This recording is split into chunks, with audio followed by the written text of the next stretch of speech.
We welcome you, dear friends, and today we would like to talk about the congregation of the Missionary Oblates of Mary Immaculate. The guest in our studio is the Superior of the Missionary Oblates of Mary Immaculate in Ukraine and Russia, Father Pawel Wyszkowski. Glory be to Jesus Christ. Forever and ever. Father, let's start with who the Missionary Oblates of Mary Immaculate are and who your founder is. Missionary Oblate, Mary Immaculate. As the name itself, the Oblates mean the devoted to Mary Immaculate. It is a congregation founded in 1816 by Saint Eugene de Mazenod. He was a priest, young diocesan, who gathered around him those who wanted and had a zealous desire to renew their faith in France.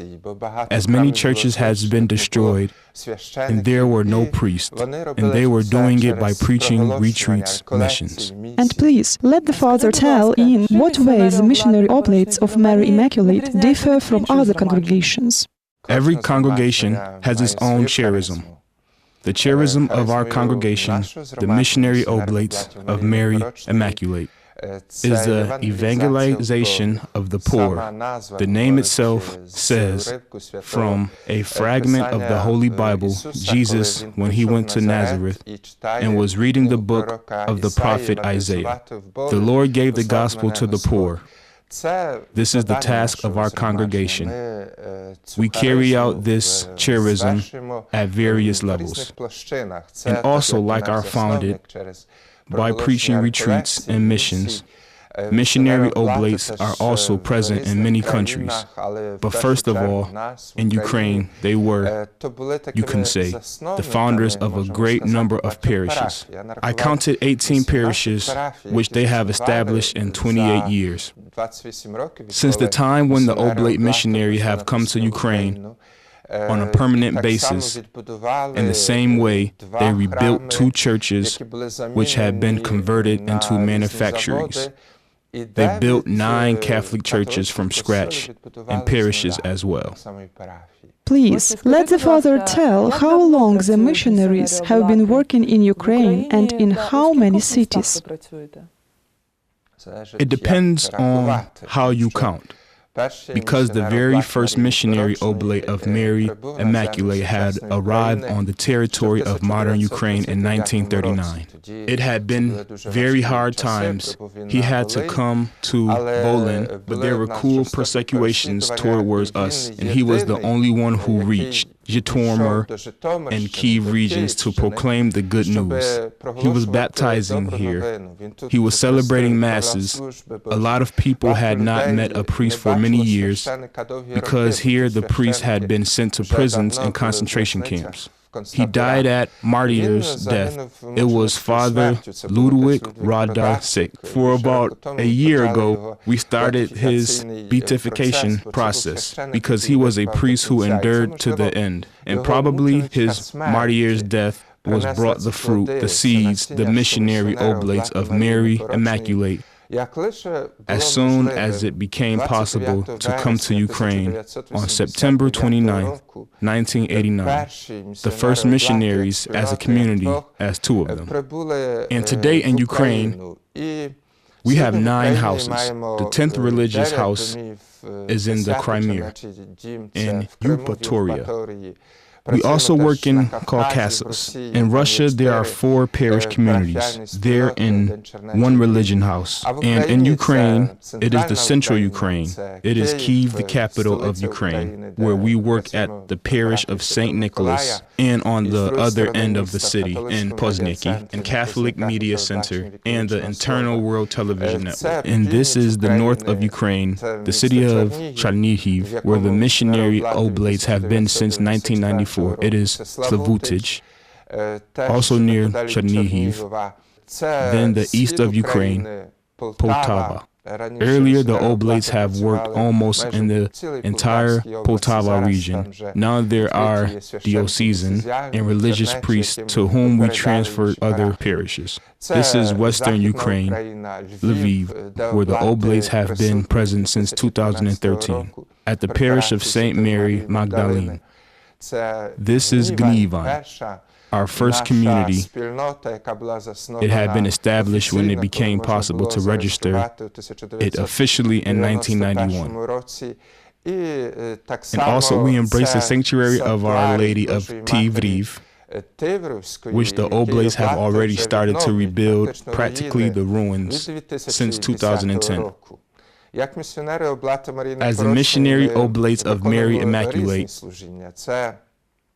we carry out various ministries, including setting up new parishes and the concern for the development of faith in people's heart. If church structures already exist, we carry out catechizations of children, youth, and adults. It is also the work with the poor. It is the work of proclaiming the Word of God through mass media. Thank you. We know that the sanctuary in Tivriv is taken care of by Father Vitaly Podolyan, and that is why we will now hear his testimony. I was born in the town of Gnivan, and during all the years of my childhood, I went to school close to a church which unfortunately had been turned into a factory.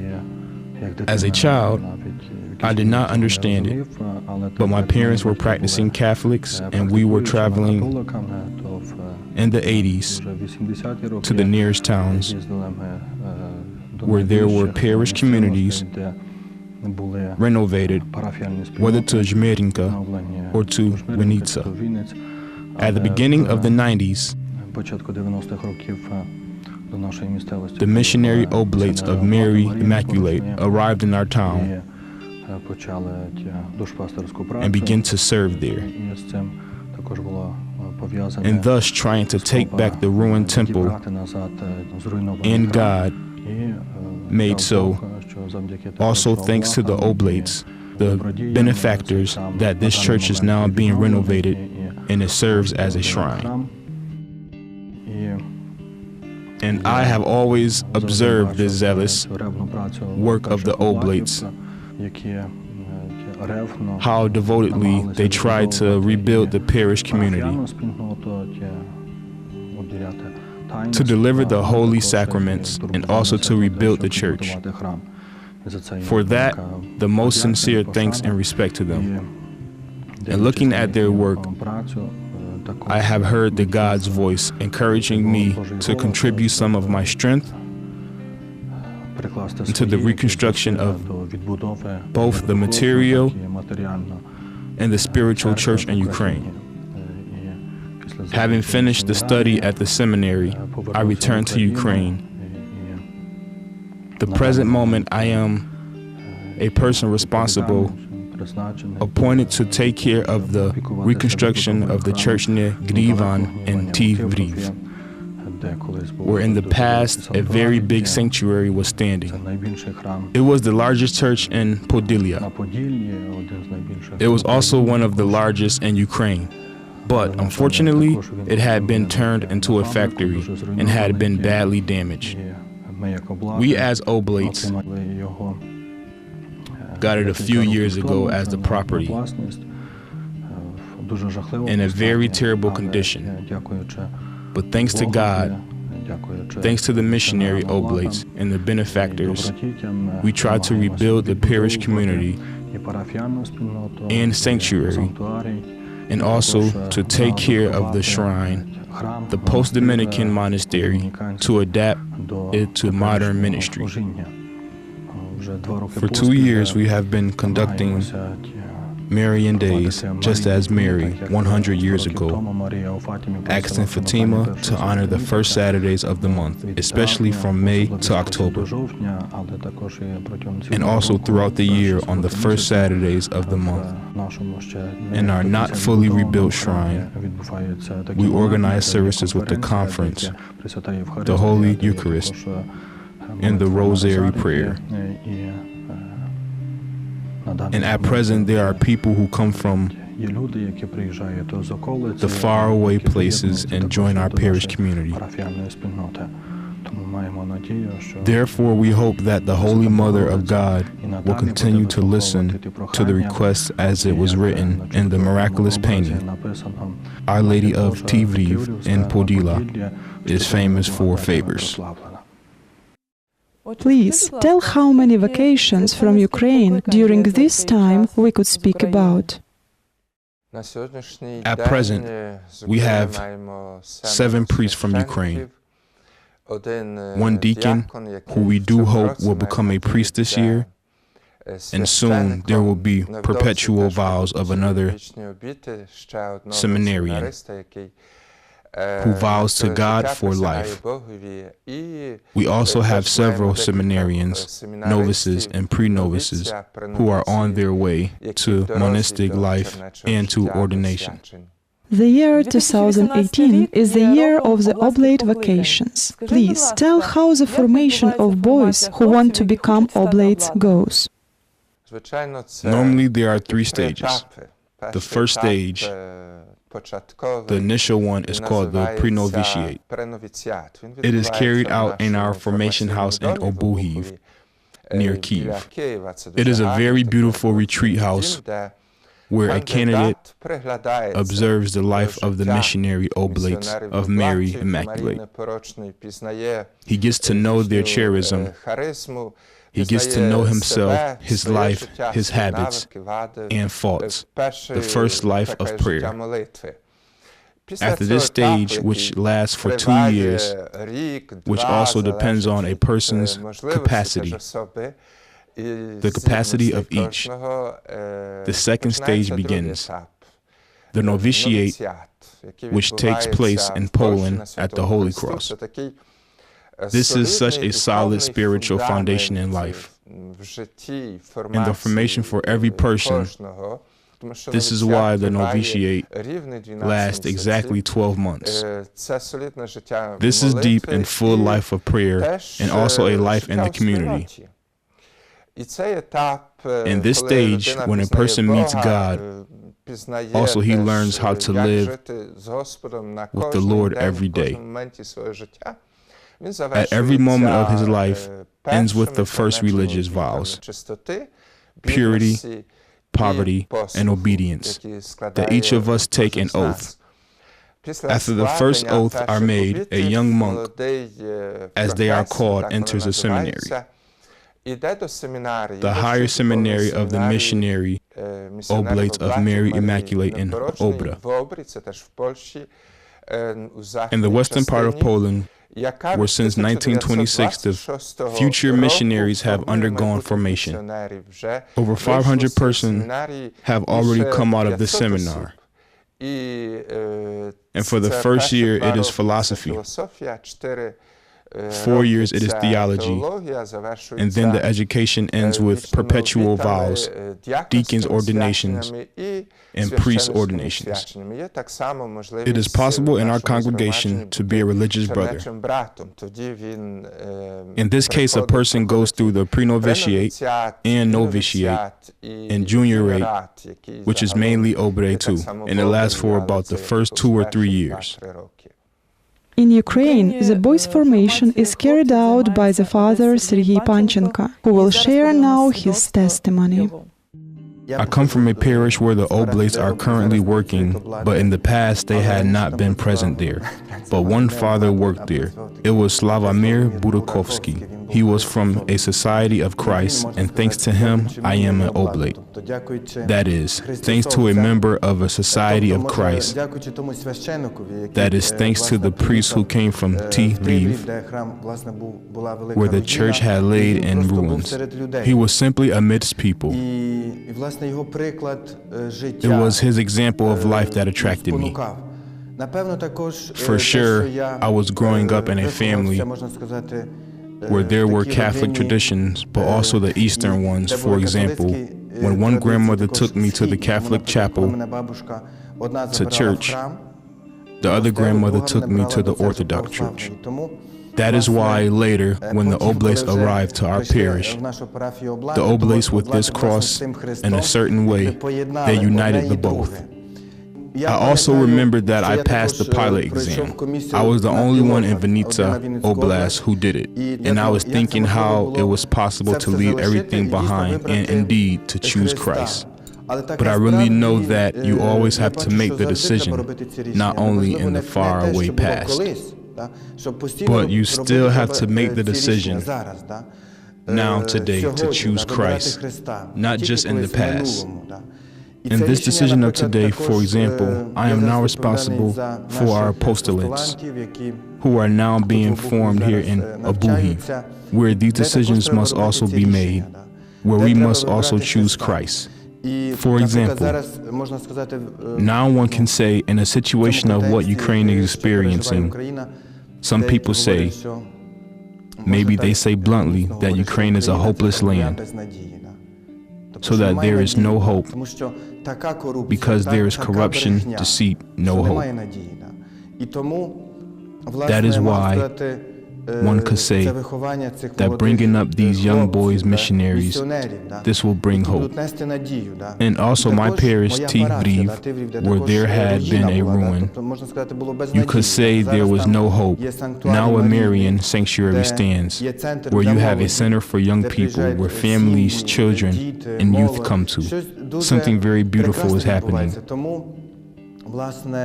That is why there is hope. There is a hope in people who follow Christ. Maybe here in Oblate, there are the beginnings when the young boys take their first steps. But they are important, because it is a bit like starting to build a house. When building a house, there exist certain projects, plans, and one could change something. But then when the house has been built, what could be changed then? It seems then nothing could be changed. That is why these first steps, when there are ideas, when there are plans, are very important, because there is this hope, and this is what we are trying to pass on to the young ones. As the Father said at the beginning, the motto of your congregation is, "The Lord sent me to proclaim the gospel to the poor." What does your work with the poor rely on? Each and every our community, as it is charism, our life in various ways, tries to serve the poor. It depends on the possibilities and the place. We can say that for many years we have been supporting a lot of families, especially poor families. Some communities, for example in Lviv, help the elderly and the poor. Let's take as an example our community in Oblate. The help for the poor greatly emerged in connection of the war. For 4 years, exceptionally, when people begin to knock the door of our monastery, they ask for food. It is sometimes 20 people, sometimes more, during one day. We share dinner with them every day. Recently, we have opened the House of Mercy in the old monastery room in the former chapel, which we renovated. And we hope to provide lunch to the poor on a daily basis, not only to give them food, but to talk as well. They might need a kind of care, pastoral care, medical care, or any other kind of help. There in Oblate, in our monastery kitchen, twice a week, 160 liters of soup is being cooked. And on Tuesday and Thursday, some porridge, sauce, and some other dishes that is delivered to various places in Kyiv by our brother Sebastian Janikowski. Father, let us listen to the testimony of brother Sebastian Janikowski. I did not know Oblates and did not even know that they existed. I knew only diocesan priests. In my parish, I served as an altar boy. My parish priest sent me as the only one from the parish to undergo training for 4 lectures, which was organized for the entire diocese in the city of Glogau. And one day we all went on a trip to the village of Oblate. And there I saw many priests with big crosses. And so I thought, why did they walk with such big crosses? Such a small village and so many priests. I remember as of today, I was there in July, and I did not even know what kind of place it was. And the next year, in September, I arrived there to start the apostolate. And I saw that I had been there a year ago. It was God who had such a plan for me. I feel that He has put me on the path to serve the others. The Oblate missionary have been called to go to the poor and to preach gospel. I go to the homeless, the poor, the lonely, and preach the gospel through a piece of bread, a plate of soup, through a good word. I think that it is not they who need just me, but they need me for my salvation. Missionary Oblates also deal with the youth and organize the annual Breath of Life festival. Please tell how the idea of launching this festival started. It started a long time ago. In the past in Poland, in the times we did not have the opportunity in Ukraine, the youth from Ukraine went there and looked at all these beautiful things, meetings that took place. It could be said that the youth themselves launched the festival Breath of Life in Ukraine. This year will be the 10th festival anniversary. It takes place in Lipsky. It is held in the last week of July, from Tuesday to Sunday, where teenagers, about 100 to 200 people, and there have been years when it was 250 from various places of Ukraine, will participate in the festival. Father Piotr Wróblewski has supervised this festival in recent years. He will give his testimony now. The history of my vocation is very simple. At some point, when I began to think about my life and to ask first of all myself, and after some time to ask God what to do next. After finishing school, there came the thought about my vocation. And maybe it was God who called me to serve as a priest. And just at that very moment, Oblates came across my way. At first, it was not a direct encounter, not in person, but through a leaflet I found in my home parish, where the diocesan priests serve. And so the adventure began, my adventure of meeting the Oblates, at first through books. First of all, it was Saint Eugene de Mazenat. And slowly, step by step, I got to know this Oblate family. Went to the first retreat for vacation recognition, and there the whole atmosphere that the father priest created, who led the retreat, the atmosphere of monastery to Kodin, upon the Bug River, it was like a full stop at the end of a sentence. It became clear that it should be this exact congregation. At present in Ukraine, I deal with young people. In addition to my work in the parish, Oblate experience of living in faith, living with Jesus Christ, we want to pass on to young people. And above all, we work in the parish. This is our first front line of work with the youth. But apart from the parish youth, we are trying and looking for other people, and such an invitation for young people not from our parish in order to experience their faith is a youth center in Tivriv, the biggest event for the youth, which is very important to us. But I think that for the youth as well, it is the festival Breath of Life. The history of this festival started with the God's experience. Youth who traveled to Poland to a similar festival in Kodin, with which also the history of my vocation is connected. This is the experience of young people. Those from Ukraine and Poland got transferred to the first festival here in Obuhi, where we are present now, and afterwards this event has moved to Tivriv. This year it will be the 10th time when the youth being around Christ together with the missionaries will be experiencing the festival Breath of Life.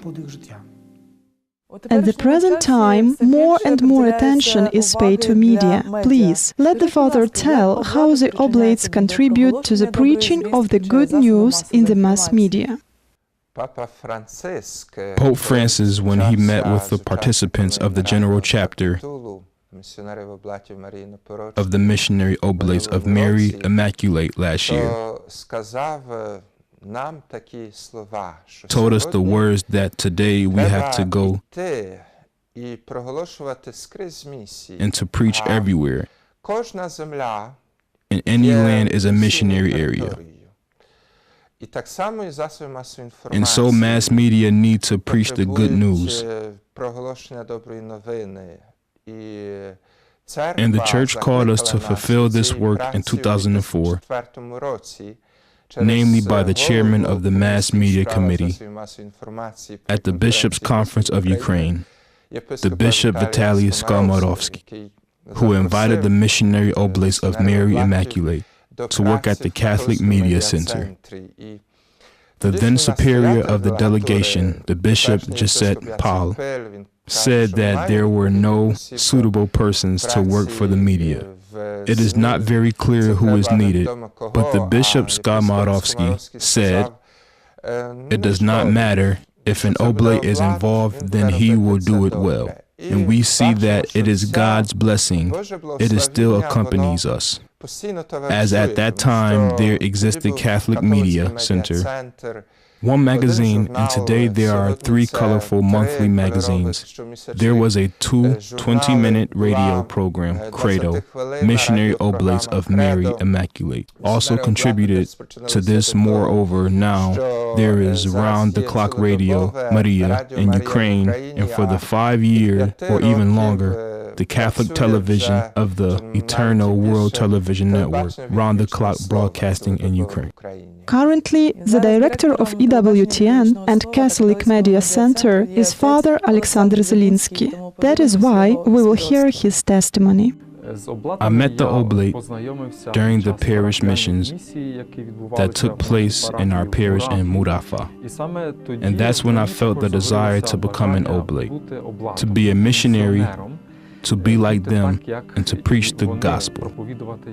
Because it is our vocation, it is our task to proclaim the good news, Jesus Christ, especially to those who do not know Him yet, to preach the gospel to the poor, that is, those who do not know God yet. And today, at present, I am serving jointly with my fellow brothers for the Catholic television of the EWTN and the Catholic Media Center, and we proclaim the gospel through this up-to-date media and through the contemporary tool of television, which is the present of mass media in the world. That is why everywhere where there are people, wherever there is a need to proclaim the gospel, we are present there as missionaries. We thank Father for the conversation and express wish that this year more and more young men would learn about the Missionary Oblates of Mary Immaculate, and that even more will follow in footsteps of Saint Eugene the Mazenod. Thanks. It was my pleasure. Thank you very much.